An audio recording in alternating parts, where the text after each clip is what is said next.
ગંદા લોહીને સાફ કરવા માટે આ ઉપાય અજમાવો.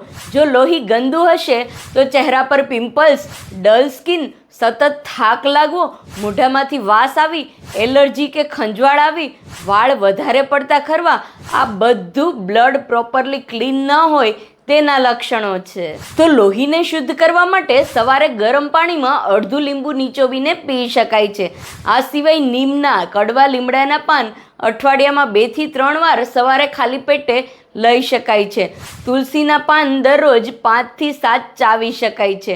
ધાણા જીરુંનું પાણી પણ શરીરને ડિટોક્સ કરશે, લોહીને સાફ કરશે. બીટ અને ગાજરનું જ્યુસ પણ ઘણો ફાયદો આપશે. આ સિવાય દિવસમાં 2 થી 3 લીટર પાણી પીવું પણ જરૂરી છે. તેનાથી સ્કિન પર ગ્લો આવશે, વાળ પણ મજબૂત બનશે, શરીર ચોખ્ખું, લોહી પણ ચોખ્ખું થશે. તો આ ઉપયોગી માહિતી બધા સાથે શેર કરો. તમારે કયો પ્રોબ્લેમ છે કમેન્ટ જરૂરથી કરજો.